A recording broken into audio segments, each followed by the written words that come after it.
Olá, eu sou Sidney Gomes e este é o Sem Protocolo, o nosso bate-papo direto, sem complicações, sobre os assuntos que importam aqui no Parlamento Mineiro. O bate-papo de hoje é com uma mulher negra, periférica, primeira pessoa com curso superior na família, mãe solo, que conhece bem o que é violência doméstica e hoje convive com a violência política. Eu vou conversar com a Resistência, ou pode chamá-la também de Andréia de Jesus. Tudo bem, deputada?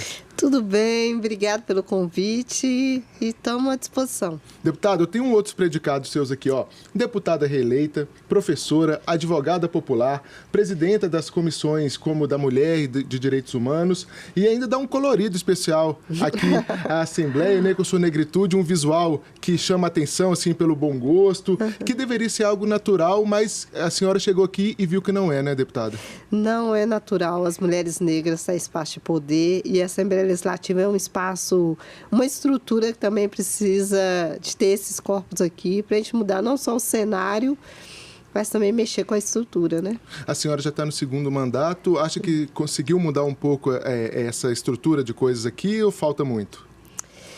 Eu estou satisfeita de ter cumprido a minha tarefa, né? A tarefa de conseguir manter o primeiro mandato, né? Eu cheguei aqui com muita insegurança, né? O que é o parlamento, o que é escrever leis, o que é lidar com orçamento. Hoje a gente tem um orçamento de quase 30 milhões na mão dos parlamentares. Então, assim, muito desafio, né? A insegurança com a institucionalidade, a forma de vestir, que a gente ficou preocupado, tem que vestir, tem que mudar. Se pode ou não pode, né? Se eu podia manter o que eu era, como eu vestia, mas foi fundamental manter.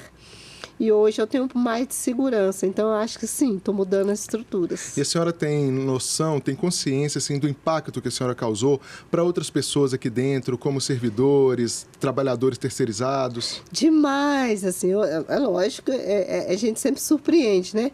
Mas elas dão retorno disso, né? Então a gente vê as mulheres hoje não mais alisando o cabelo, muitas usando aplique semelhante ao meu, usando as tranças e seguras disso, né?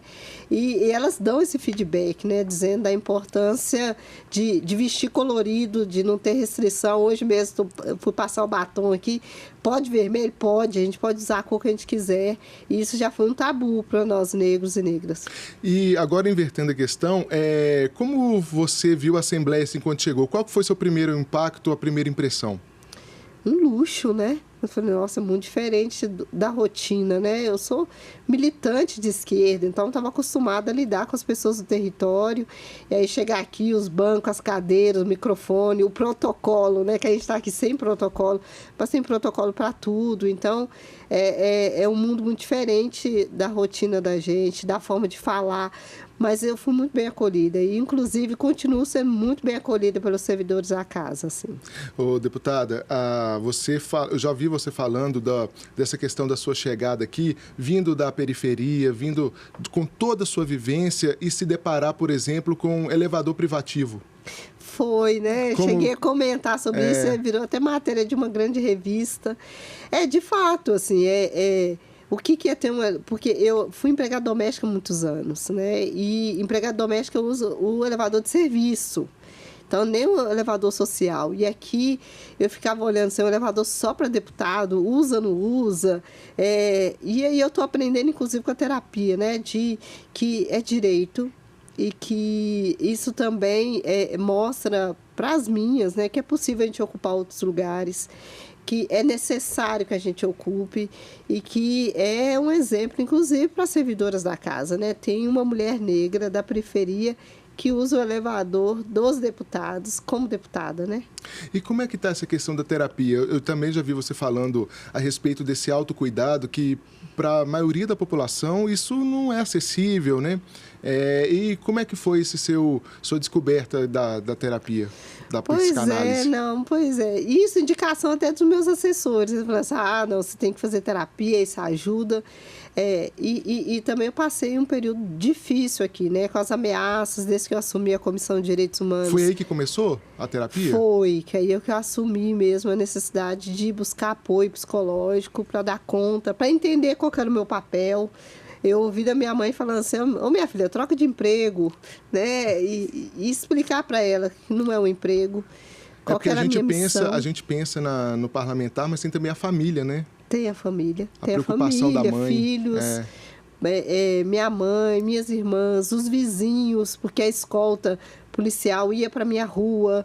Então, assim, compreender toda essa mudança que foi radical, com menos de 2 anos, né? A vida mudou totalmente, né? O padrão de vida, o acesso e essa intervenção militar no meu cotidiano, eu precisei e preciso até hoje da terapia para me ajudar a compreender qual que é o meu papel e ter forças, né, para seguir.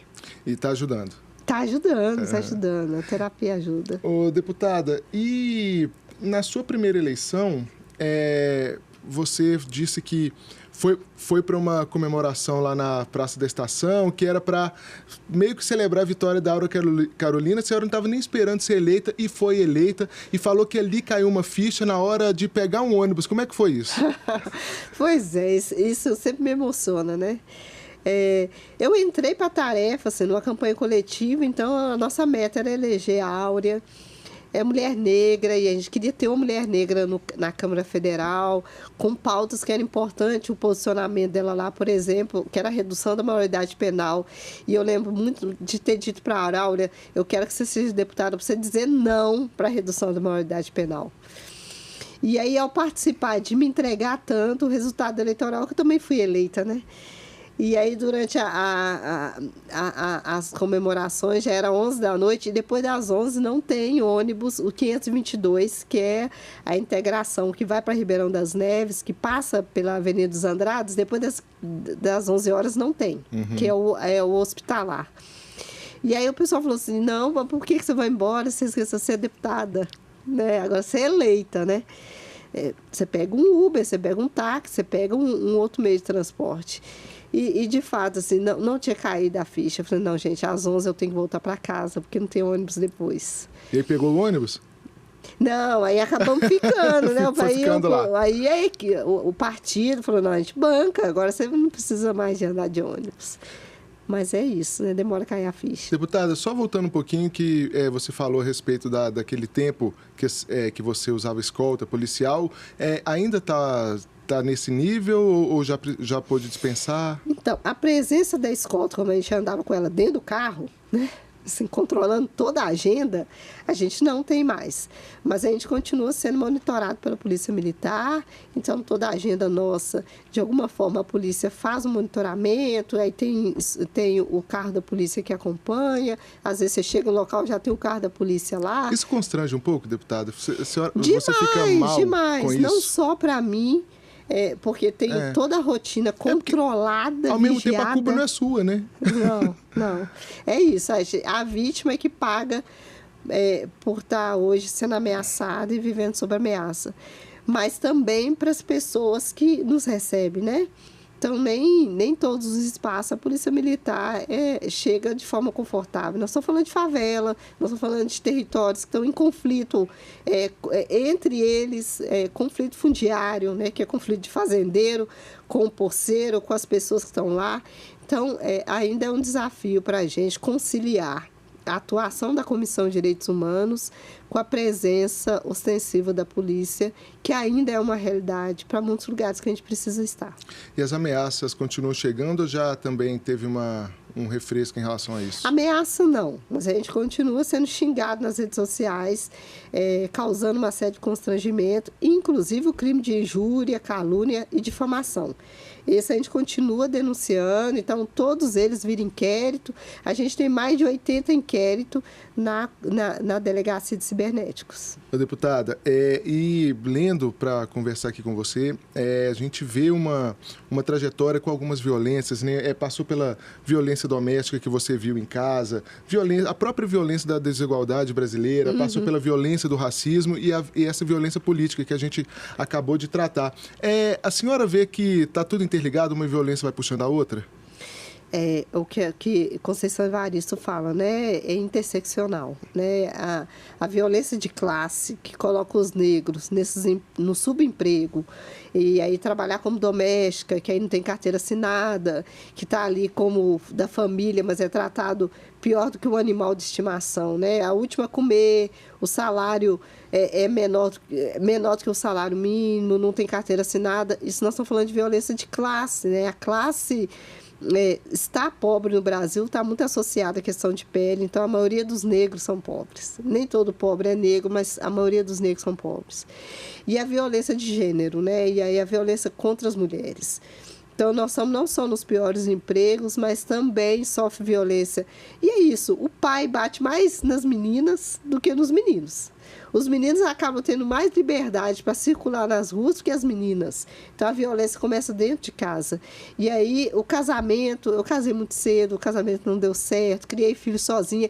E essa solidão das mulheres de criar os filhos sozinha e hoje ser chefe de família está muito ligada a essa violência de gênero que nós estamos falando. E está muito associada também à questão de classe, né? As mulheres pretas e as mulheres pobres estão vivendo mais sozinha e bancando tudo, né? Inclusive criando os filhos. E aí a violência racial. Nós estamos falando de uma história da escravização que ainda está muito presente, né? Os negros ainda é vistos como inferiores e como não humanos. Eu disse na abertura do programa que você foi a primeira pessoa da família a fazer um curso superior, cursou Direito, mas você também inaugurou na família o divórcio, né? Que é uma questão também para essas pessoas pobres, as mulheres principalmente, que elas ficam às vezes presas a um relacionamento abusivo por dependência econômica do parceiro.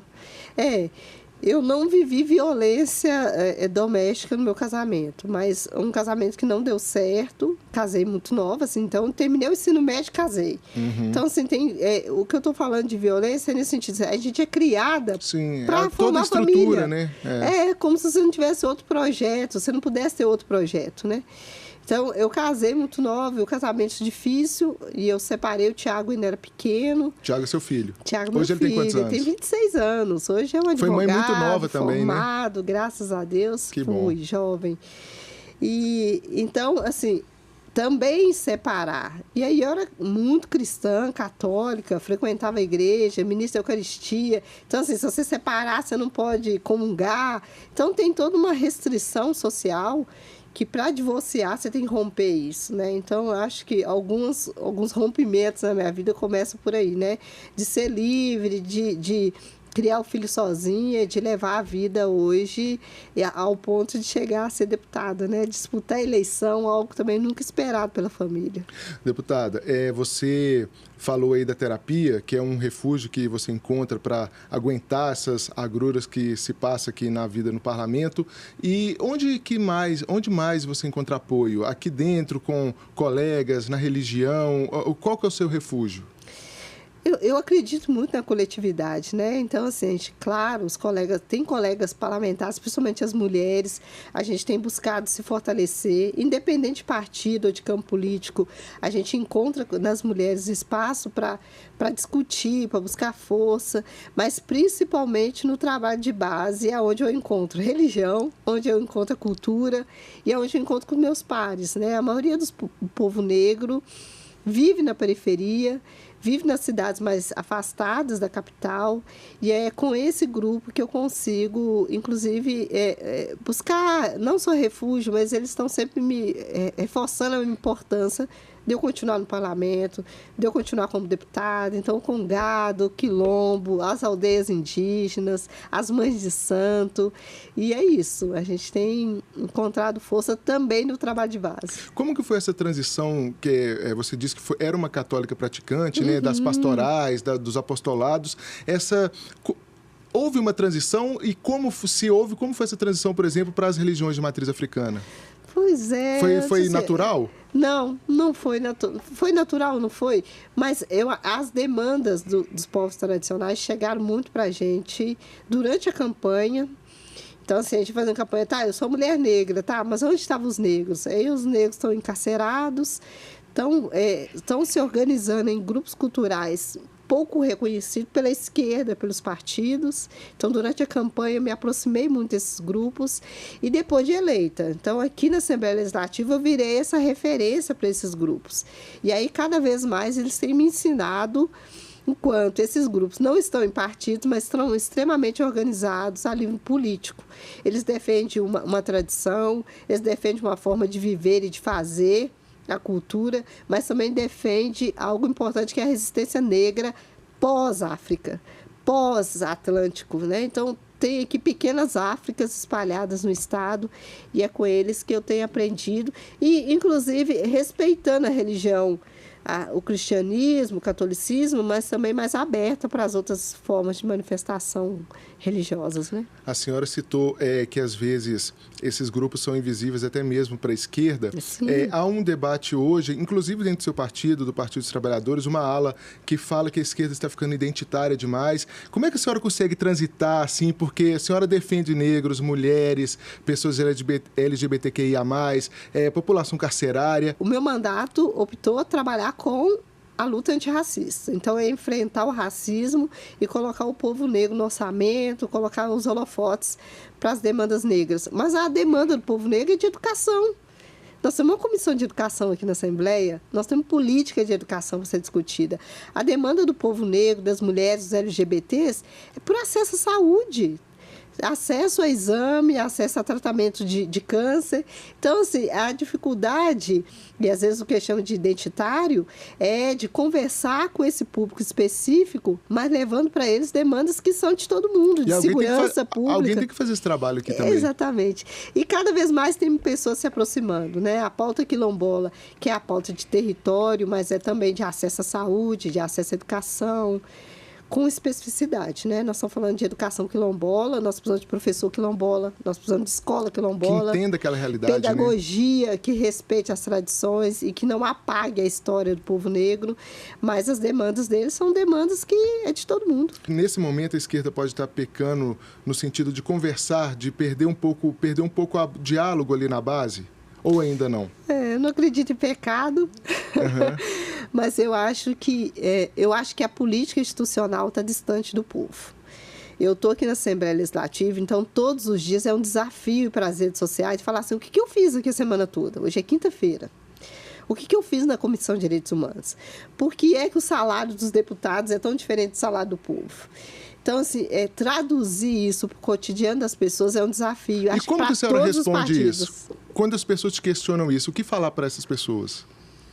Eu acho que todo mundo deveria ter um salário digno, para começar. Né? Então, eu não acho que o salário dos deputados é alto ou baixo. Eu acho que nenhuma pessoa deveria viver com menos de um salário mínimo e nem viver de salário mínimo. Né? Nós trabalhamos muito, tem uma riqueza aí que fica concentrada e não está concentrada na mão de deputados. Né? A riqueza está concentrada na mão de 5 ou 6 famílias nesse país. E nós estamos falando de bilionários, né? Que podem viver 5 vezes sem trabalhar, que tem dinheiro. Então, nós precisamos desconcentrar a riqueza. E também a diferença, nós precisamos aproximar mais do povo. E aí eu acho que tem comissões aqui na casa que cumprem bem esse papel. A Comissão de Direitos Humanos, onde eu estou, é uma comissão de escuta. Então, assim, a casa tem tudo para mudar a política pública a partir da Comissão de Direitos Humanos, porque é uma comissão de entrada na casa. Mas tem a Comissão de Participação Popular, que a gente também tem feito o esforço de explicar o que é orçamento, como que funciona abrir ou fechar uma escola, como que é contratar ou não um médico, que impacto tem pensar em teto de gastos quando a população está crescendo, né? Então, a gente procura traduzir a partir do que a gente está fazendo e do que a gente conseguiu avançar, né? Deputada, a senhora, você vive em Ribeirão das Neves, né, na Grande BH, que é uma cidade que ficou assim, estigmatizada, por exemplo, por causa da população carcerária, que é muito grande, uma das maiores do mundo. E, ao mesmo tempo, você já foi vítima dessas violências todas da sociedade e luta pelos direitos humanos e dessa população que vive lá. Por que defender essa pauta? Por quê, né? Primeiro, assim, eu conheci mais o sistema prisional por meio da pastoral carcerária, né? Então, assim... Então, já vinha fazendo esse trabalho? O padre vai lá, celebra a missa, ouve os presos, ou as pessoas privadas de liberdade, mas depois disso, a organização que eu fazia parte, a gente tinha uma frente de atuação de acompanhar os familiares, que é os que mais sofrem depois de quem está, de fato, privado de liberdade, né?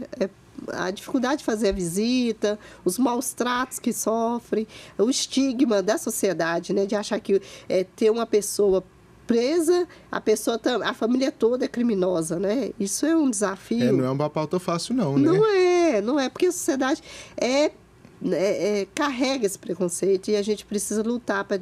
Todos nós devem ter alguém na família que já descumpriu alguma lei, nem que seja uma lei de trânsito. Né? Então, imagina se a gente prendesse todo mundo que descumpre lei. Né? Então, toda pessoa, a gente precisa se colocar no lugar dos familiares. Mas em Ribeirão das Neves, de fato, a cidade carrega o estigma, né, de que como se todo morador de lá tivesse alguém privado de liberdade. Não é verdade. A cidade nasce muito antes do presídio e ela é muito maior do que o sistema prisional. E é uma cidade cheia de trabalhadores, com uma tradição enorme de agricultura. A agricultura de Ribeirão das Neves já alimentou toda a região metropolitana, né? Tem várias hortas. O próprio presídio mais antigo da cidade é um presídio agrícola. Então, produzia queijo, produzia hortaliça, manguezais. Então, infelizmente, a gente luta para romper com isso. Mas é uma cidade também que virou a cidade dormitório, né? Então, muita gente que não consegue mais viver em Belo Horizonte vai para a periferia, vai para Ribeirão das Neves. Então, a gente trabalha com pertencimento das pessoas. A cidade agora é nossa, né? A gente não é mais forasteiro. Nós estamos lá construindo horizonte, famílias. Deputada, e a gente vive um contexto assim, de intolerância e de muito radicalismo, né, político. Como que a senhora... Como que você chega àquelas críticas de quem defende essa parte da população mais marginalizada? Recebe muitas críticas também por causa disso? Tem uma bolha que nos persegue, né? Então, nós estamos falando aqui... Porque as minhas bases me apoiam, né? Tanto que eu estou no segundo mandato. Então, assim, eu acho que o desafio maior é as redes sociais, que ela está muito aberta, ela precisa ser regulamentada, né? Para ter limite. Porque o que a gente recebe nas redes sociais não é crítica pelo nosso trabalho. É fake news, é ataque, é injúria, me chamar de macaca, de burra. Então, isso são injúrias raciais, isso não tem nada, não é avaliação do trabalho da presidenta de Direitos Humanos. É porque concordar e discordar pode, né? Pode, inclusive, qual é a sugestão de como que a Comissão de Direitos Humanos ou a política de direitos humanos deveria atuar? Ninguém é contra a política de direitos humanos. O fake news e essa polaridade construída por esses grupos, principalmente bolsonaristas, eles estão ligados mais a ataque a pessoas. E aí, ataque à esquerda tem sempre esse cunho de nos associar a pessoas que incentivam a pauta LGBT. Né? Nós defendemos grupos LGBTs. Ou incentivar o crime organizado, muito pelo contrário. A gente defende que as pessoas tenham oportunidade de trabalho para que elas não precisem entrar para o crime. Deputada, haja terapia, né, para lidar com esse tanto de coisa, né? Haja terapia. E por falar nisso, voltando um pouquinho para falar da terapia, a população pobre do Brasil, como eu disse antes, não tem muito acesso a isso. Aí, nesse ponto que a fé ocupa um espaço importante na vida da população periférica, as rezas, as benzeções, porque se não tem como procurar uma massagem, uma terapia, um floral, é na fé que essas pessoas encontram refúgio?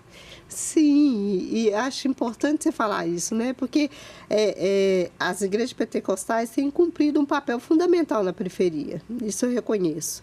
Porque é um espaço que está sempre aberto, um espaço de conforto, porque te discuta, mas as igrejas pentecostais também estão oferecendo essa oração, né? Ali elas estão já encaminhando para emprego, elas trabalham a autoestima das pessoas, orientam elas vestirem de uma forma que elas se sentem confortáveis para pedir emprego, para uma entrevista de emprego. Então, o trabalho religioso, ele também está associado a esse trabalho da autoestima. Mas, por exemplo, as religiões de matriz africana sempre trabalharam com reiki, sempre trabalharam com terapias, usando chás, usando plantas, usando flores. As folhas, né? As folhas, o cheiro. Então, isso virou hoje ciência, mas sempre foi praticado dentro dos territórios tradicionais, com congado, com as benzeções, com cuidado, porque a benzeção também é aquela senhora mais velha te dando conselho, né? Então, isso está sempre presente e que bom que agora isso virou ciência, né? Deputada, agora nós estamos chegando aqui no mês de novembro, o 20 de novembro, o Dia de Zumbi dos Palmares, virou um feriado nacional. Uhum. Não é mais uma questão de algumas cidades ou de alguns estados. E eu já vi que a senhora já tinha apresentado até um projeto aqui na Assembleia para que isso virasse um feriado aqui no estado. Está feliz agora? Então, demais, né? Nós avançamos muito. É uma conquista do movimento negro e é importante dizer que eles começaram muito antes de mim. nos anos 78, 80, já tinha uma auto-organização do povo negro de buscar esses espaços entre os feriados nacionais, feriados civis e feriados cristãos, a gente ter feriado para que a gente discuta os heróis negros, né? E Zumbi dos Palmares é um herói e a gente precisa dessa data não só para conscientizar, mas também para marcar na história do país de que nós temos entre os nossos heróis que foram vivos e que marcaram o período da ditadura. Nós tivemos vários. O que é Marighella, se não também um outro herói negro que participou ativamente do enfrentamento à ditadura. E quando a gente ouve falar da ditadura, a gente tem vários nomes, mas não cita nenhum negro, né? Então, é importante para a consciência, é importante também ter um dia de descanso com origem da luta negra e é importante a gente avançar no enfrentamento ao racismo. Saber que o racismo existe, que ele não é lenda e que ele é estruturado, inclusive, institucionalmente, né? Então, disputar um dia de feriado para o povo negro é uma disputa também de estrutura institucional, muito importante um avanço. Deputada, agora vamos falar de coisas mais leves. Como eu falei aqui na abertura, você é muito fashion, né? Assim, é uma pessoa que se veste muito bem, muito colorido, muitas cores. Como que se dão essas escolhas? Isso vai além da moda? É uma questão de identidade, a questão da roupa, do cabelo, das cores? O povo negro pega as histórias do Egito, né? Cleópatra. O povo negro sempre foi muito vaidoso e a estética, ela anuncia o lugar, a posição social que você ocupa, mas também reafirma, é isso que você está falando, o processo de resistência, né? Nós chegamos em navios negreiros no Brasil desnudo, né? Então, a gente tirar da gente toda a nossa cultura, toda a nossa tradição. Então, as roupas hoje é também para reafirmar esse lugar político que eu ocupo e trazer de volta a alegria que sempre teve presente no nosso povo. Aí você pega as festas, o carnaval, o samba, porque desassocia o carnaval do samba e a origem negra, essa beleza que é, né, a indumentária, isso tudo é político, mas isso também faz parte das nossas origens. Nada inventado, isso somos nós e que hoje é tão importante trazer isso para dentro do parlamento. Sem os ternos azuis e cinzas, tem nós lá com nossas cores potentes para falar da negritude e do processo de resistência aqui no Brasil. Legal demais, deputada. Nosso tempo chegou ao fim. Obrigado por ter participado aqui, ter aceitado o nosso convite. Obrigado pelo convite, quero estar mais aqui. Podcast, a casa é sua. Podcast é a grande novidade, né, agora. Sim. É o rádio, na internet, e é fantástico. E com vídeo também, que aqui a gente fala que é videocast, é podcast, porque o importante é chegar lá no público, né? E aí é isso. Para ver um outro lado do parlamentar. E comunicar de forma mais leve, né? O parlamento ainda exige da gente muito protocolo, e aqui é sem protocolo. Pode voltar sempre que quiser ficar sem protocolo, então. Obrigada, gente. Obrigada. Tá certo. E você assiste ao Sem Protocolo na TV Assembleia, pela TV aberta ou pelo streaming. E o nosso videocast está disponível no YouTube e no seu tocador de podcast favorito. Não tem desculpa para ficar de fora. A direção de Sem Protocolo é de Érica Araújo, produção de Tatiane Fontes, áudio Eduardo Marinho e edição de Vitor Caldas. Até o próximo.